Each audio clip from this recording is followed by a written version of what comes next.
Hello, name's Nezquik, and yeah, we're making one of these kind of videos, huh? You know, it's funny, for the longest time, I wondered why commentary channels just made like videos over top of video game footage, and I figured it out. It's two letters, friend. 'Cause it's easy! Holy shit, this is way better than editing videos. I gotta do this more often. I mean, I already had the StarCraft footage ready to go for an upcoming video, so it's kind of plug and play, you know? And by the way, that's why I'm using this footage. You know, most commentary channels, they use like a first-person shooter or something. Yeah, no, we don't do that here. The common rube does that shit. This is the thinking man's commentary channel. That's why we play StarCraft, right? Alright. Look, I don't like to wade into commentary too much here, kind of scandals and drama. I will only do so if I have something I think worth saying. If there's been a lot of dumb shit happening that requires the Nezquikian touch to calm things down. And that of course explains why I'm so late to the party. It's not because I'm a terrible YouTuber that can't make a video to save his life. No, it's because I'm waiting for things to settle down so we can have a nice, rational discussion about things, right? It's not a bug, ladies and gentlemen. It's a feature. That's the cope we're going with today, okay? But anyways, speaking of what we're going with today, we're here to talk about the recent-ish situation involving SSSniperwolf, which, for those of you who don't know what the hell's happened, will require a little bit of backstory. So brace yourself. We're going to have to talk about Sniperwolf for a few minutes. Don't worry, I'll keep it brief. SSSniperwolf, formerly Sexy Sniperwolf, until she realized that wasn't family-friendly enough and went with SS, because, you know, that's way more family-friendly, is a giant YouTuber, talking multi-millions of subs here. And like most people with 10+ million subscribers, her content fucking sucks. It is some of the worst trite here on YouTube. Really cute guy just walked in that I've never seen. Look ugly, Jules. You can't just straight up tell your sister that. Just bottom-of-the-barrel reaction content. And to be honest, I'm almost a little happy she's doing as well as she does. Because this tells me, I mean, she has YouTube's official, seal of approval, basically. This tells me that if YouTube is okay with this level of reaction content, then, fuck, any kind of fair use I do is totally golden, you know? Like, if this is the standard, I'm fine, you know? However, not surprisingly, there's a huge contingency of people that are not fine with this content. Understandably, right? This is chiefly commentary people that just frankly find her content to be horrendous and lazy, i.e. they have the correct opinion. One such person that's really led the charge against her is an OG YouTuber by the name of jacksfilms. Been on the grind for years, huge YouTuber in his own right. I've never personally watched his stuff particularly, just never got into it, but people love him, so good for you guys, alright? I'm glad you enjoy him. Anyways, he's gone ahead and made videos about Sniperwolf, talking about how bad her content is, and has even actually gone ahead and made a whole second channel parodying her channel and uploading constant reaction content to her reaction content. It was funny at first, I'll concede, but he just kind of kept doing it, and it's kind of fucking lame. Okay, I'll just be real. Look, jacksfilms is largely the victim in the situation, but if there's anything I can put on him, it's that he was a little fucking lame. Which is not that bad, let's be frank here. If the worst thing you've done is just telling the same joke over and over again, hey guys, I'm ironically making bad content, haha, and you just keep doing that, well, that's not great, but it's far from the worst thing you could do in the situation, and definitely does not mean he deserves what happened to him. Because while most of his audience loved the content and ate it up, Sniperwolf was understandably a little upset. And so she did the calm, rational YouTuber thing of going to his fucking house, unannounced, uninvited, and posting pictures of it to her Instagram. Yeah. Oh my god, this is, it's not good. I would dare say it's quite bad. This goes to some form of, frankly, doxing and or intimidation. It's clearly using your platform in an incorrect way. And this has drawn a lot of ire. Once again, very understandably. People going so far as to call for her total deplatforming, not just on Instagram, which is where she did this, but on YouTube as well. YouTube, for its part, has decided to respond by making shitty jokes. So, you know, I guess YouTube and I are kind of kindled spirits in that regard. And secondly, by demonetizing her entire channel for an indeterminate amount of time. And a lot of people said, look, this isn't enough. We need more, we need to show some serious bite behind this punishment. We should push for a deplatforming. And this is where I kind of have to be the asshole. This is where I kind of have to be the guy that says, okay, look, I hate Sniperwolf and her content. Frankly, she'd gone up to his house, maybe tried to break in, and she got shot by Jack. I wouldn't have given two fucks. I would have said, that's a fuck around and find out. Who cares, all right? You got what you fucking deserved. But I have to honestly say, I think what YouTube did was actually the appropriate and correct response. I know, not a popular opinion, but actually I appreciate their even-handedness, which is not something you fucking say about YouTube. It's a terrible platform run by a terrible company, run by terrible people. They make the wrong decision 9 times out of 10. But today, I'm here to cape for the multi-billion-dollar corporation. So definitely making some friends here today, I'm sure. All right, look, let's get into the basics here. So first off, the legality, because I think that's obviously a very important step here. People have made the claim that this was an outright illegal action, particularly pointing to this California state law, which by any kind of cursory reading you can see here says transporting harmful information over the internet, including doxing, that's illegal. People have said, haha, here's your smoking gun. Easy peasy. Well, calm down there, Tex. Here's the problem. Look, I understand. If you just read this page, just as it is, I think what SSSniperwolf did violates this pretty plainly. I think what she did is illegal. But here's the thing. I ain't a lawyer. You ain't a lawyer. Most of the people online here LARPing like they fucking know what they're talking about are just, Professor Twitter, or Doctor of Law YouTuber, right? They're idiots. Somehow overnight, everyone who's upset at SSSniperwolf has become a legal expert. They can tell you how illegal things are. And look, they might be right. This might very well be illegal. But I don't know. I'm wise enough to know that I'm ignorant. I've seen this kind of shit happen before where you think you have something dead on the money, right? Oh, that's obviously illegal. And when you actually look at the evidence, and when you actually look at how the law is truly written and how things actually parse down, it's not as clear-cut as you'd like it to be. Even if what you're seeing is immoral and you hate it, it might not actually be illegal by the technical definitions of the law.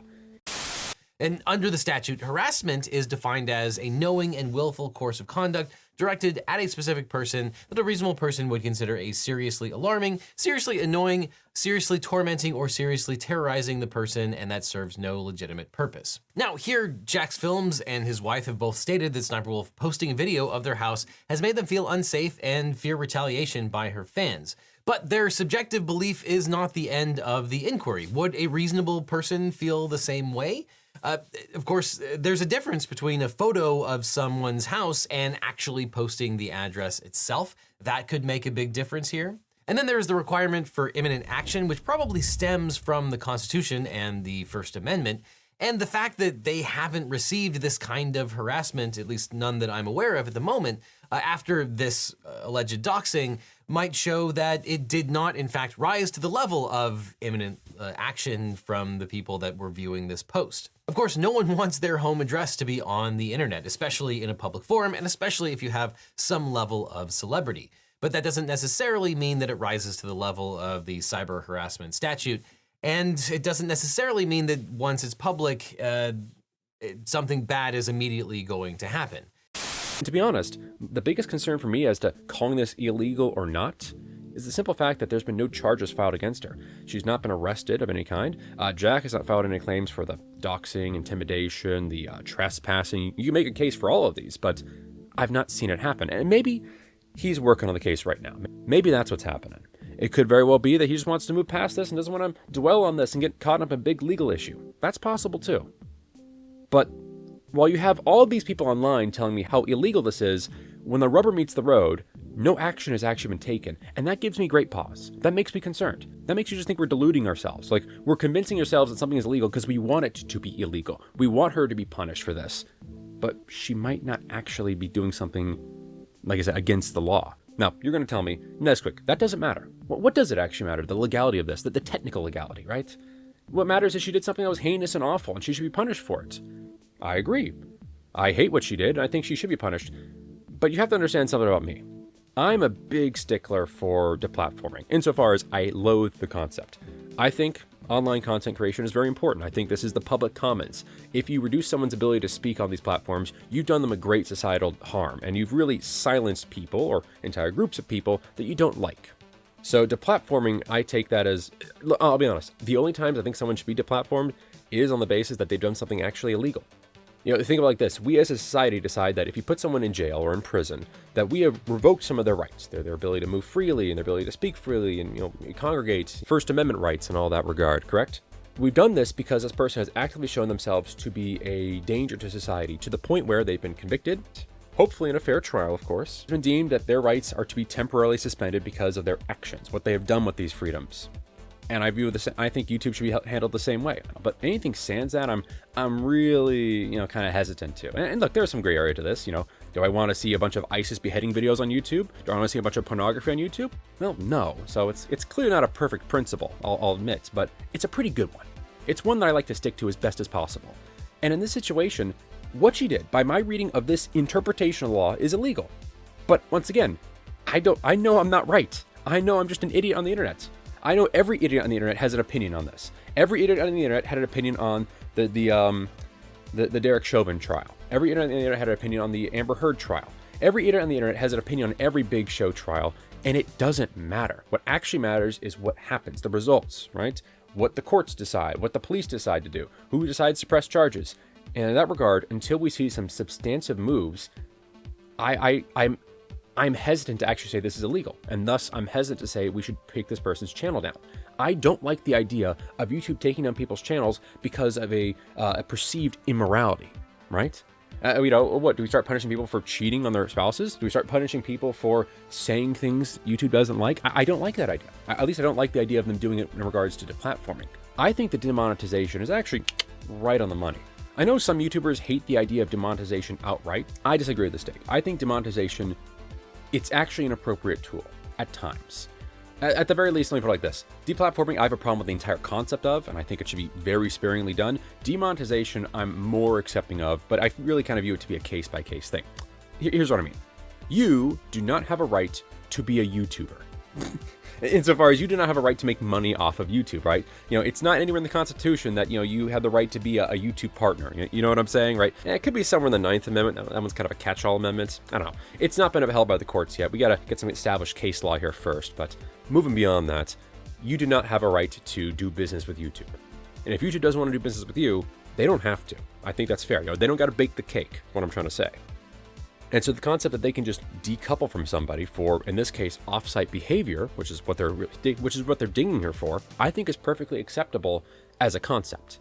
There are times though where I just vehemently disagree with the application of this. For example, some edgy YouTuber gets kicked off because they made a bad joke, or because they said something insensitive, or the age-old tweets from 10 years ago popped up thing, right? You said the N-word while singing along to a rap song. You're a racist. No, I just like nigga, nigga, nigga. Nigga. I'm 100% nigga. Nigga. I'm 200% nigga. Gangsta rap, like Glockumentary. Fuck you guys, that's funny. Anyways, getting back to it, like I said, YouTube demonetizing somebody, that's a case-by-case thing. I really think that's how it should be handled. And in this case, look, so she did something that is borderline illegal, and at the very least is a very bad look for the YouTube brand. So them parting ways with her, even just temporarily, I think is fine. Now let me go ahead and bring up 2 points here that I think everyone's going to mention. One, this isn't harsh enough. I disagree. Very reluctant to push the deplatforming button, simply put. As for the loss of money, look, I wouldn't have minded it if this had been a permanent suspension of monetization, but that's partially also because I don't like SSSniperwolf, which we'll get back to that point in a second. Here's the thing though, this is not some slap on the wrist, like I think people are portraying it as. This is probably a $500,000 fine coming down the pike here. Because keep in mind, she makes obscene money from this shit channel. And there is a second point I'd like to bring up. Let's be dead fucking honest. The only reason why so many people are calling for her deplatforming is because she's unpopular. It's because she's a bad person. And worse still, perhaps the more egregious crime, she makes loathsomely bad content. Nobody is on her side. People want her down. Be honest. If you're someone who thinks she should be deplatformed, you probably already didn't like her going into this. And I'm not saying you're completely biased and that's 100% informed your decision, but let's be honest. It's probably helped. The fact that you don't like this person has probably aided in your willingness to get rid of them so flippantly. I'm reminded of the situation a few years back when, you remember when Frank Castle went to Boogie's house and Boogie LARPed his Red Dead Redemption there for a little bit? Yeah, not exactly a cool situation there, right? But here's the thing.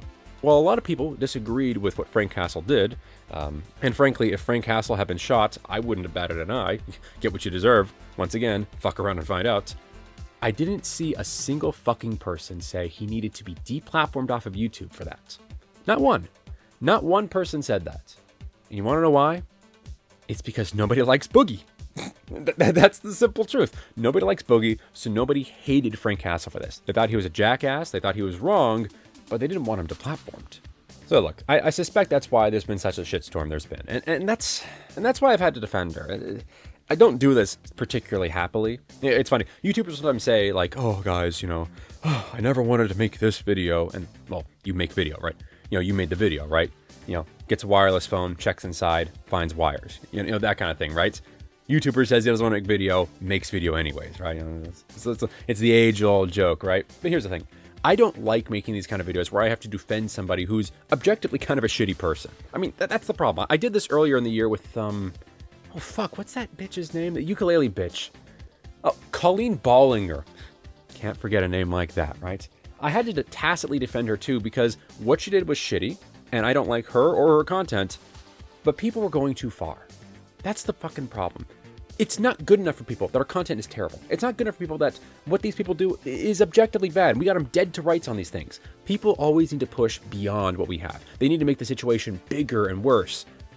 You know, it's not good enough that Colleen Ballinger is a creep. It's not good enough that Colleen Ballinger makes bad content and nobody likes her. She has to be an active pedophile. She has to be actively hunting for children to feed to her pedophile brother or whatever the fuck that was. It's not good enough that Sniperwolf is a terrible human being who makes garbage tier content, who tries to intimidate people that call her out and criticize her. That's not good enough. That's not good enough for people. She needs to be deplatformed. And I'm even once again hearing shit like, oh, you know, I've seen she exploited minors on Omegle like 10, 15 years ago. Like, oh my God, dude. Like, it's not good enough. She's a terrible person. She has to be an active danger to children too, right?